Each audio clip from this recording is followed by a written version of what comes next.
You mentioned self-blaming. Mhm. I brought in then worrying. Those are two in which people are feeling that they're not there. There's a lot of negativity. There's a sense of feeling impotent. Mhm. There's a sense of feeling like you just can't get anywhere, that you can't accomplish anything, that you're, as Albert Ellis says, you're a no good Nick. Yeah. He has a lot of made up terms for some of our irrationalities, and I think that's one of them. Right. And then there are more of those. I can't, for example, the sense of inferiority, Mhm. not capable of succeeding. I'm not capable of accomplishing anything of Mhm. value. See, look, I failed again. And Yeah. the so that's one side, and then we can elaborate that. But then the another side of being locked within an egocentric logic is the opposites, where we think that we know it all, we I can think do we're anything. omnipotent. Yeah. Right. Right? The person who walks into the room with her nose up in the air and Mhm. she's got everything figured out. If Mhm. anybody has anything to say, she's not going to listen because she Mhm. already knows everything. She's a know-it-all. Mhm. Mhm. And Mhm. there are many people who have this intellectual arrogance orientation. Mhm. And often these people are very fast thinkers. They're Mhm. very quick and Mhm. they are witty, and Mhm. they come back with a quick Mhm. retort that Mhm. seems to get rid of the opposition. They Mhm. use words in all kinds of manipulative ways. They're sophistic thinkers. Mhm.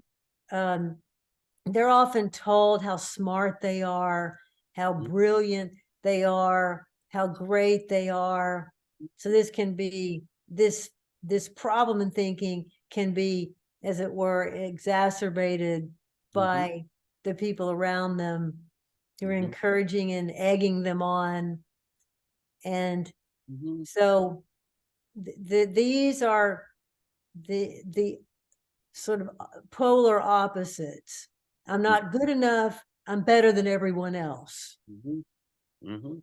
I'm worried about everything. I don't have to worry about anything. I don't have Right. to. I've got everything figured out. Yeah. Yeah.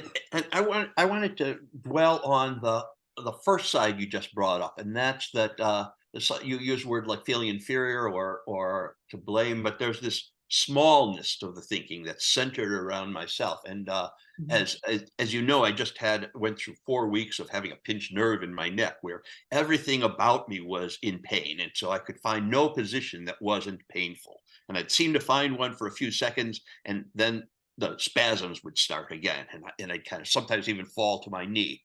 And I mentioned that because it creates a kind of egocentrism, in that it's as if, as it goes on and on, it's as if there's no room in me to think about other things. So many of the topics I might ordinarily be interested in, I can no longer even contemplate getting interested in them or I Mhm. might want to read a book and I can't pick up the book, or I might want to go for a walk. Mhm. But it Mhm. also extends to other people. It's not that I stop caring about other people, but I can't include them in my. It's as if my world of consciousness is shrinking in a small kind of way, and I think that's a kind of physically induced. A kind of a variety of egocentrism, and I could see where people have that with psychological issues as well. If I'm uh, if I'm Mhm. bipolar, for instance, right? I mean, it shrinks me on one side, the depressive side, and it expands me on the manic side. And and both of them are versions of egocentricity. Of course, not in the moral sense. It's not as if I'm condemning somebody who's bipolar. Nothing like that. Nor was I condemning myself because of the pain I was in. It's just it's an interesting way ego asserts itself as circumstances become more constricted. or how it can. Yeah. Mhm. Well, I think that's part of the reason why some people object to our conception of egocentricity, Uh-huh. though it's in keeping with educated usage. Hmm. Some people think of the ego as the self-protective Hmm. side, and that is more of the Freudian perspective, Hmm. Hmm. the side that balances the id and the superego. Right. Um, and in the case of physical ailments Mhm. affecting you to such a degree that you're feeling just as if you were entirely or largely egocentric, um, I think we have to be careful here, because these are real phenomena that affect us. Right. We can't just say, well, sorry you're in pain, get over it, Yeah. stop being so egocentric. Hmm. On the other hand, if you are in pain, Hmm. you, in order to still live some kind of satisfactory life, you do have to intervene Hmm. in that. And again, it's like we get back to the same Hmm. answers, Hmm. which Yeah. is, so I'm in pain, so what can I do about it? Right. Right. And if I can't really change that pain, Mhm.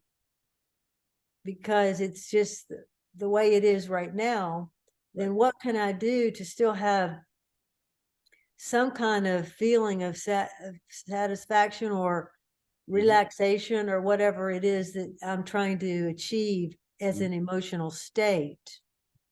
Right. And one of the main ways that we can address that, from my perspective, from my experience, is through distraction.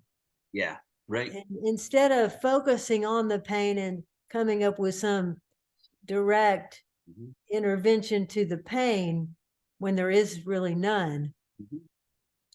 uh, just, playing the piano or doing some art or Hmm. calling someone and talking about something else. Hmm. So again, all of these answers, if any of them were to work, and of course it all depends on the case and the level of the pain, Hmm. Hmm. but Hmm. if it's a tolerable level, then to make any of these distracting moves, you have to use your thinking.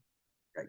Yeah. Again and again and again, we see that it's intervening in our thinking Hmm. that is the answer. There isn't another way. Yeah. And I actually experienced that myself. I mean, at least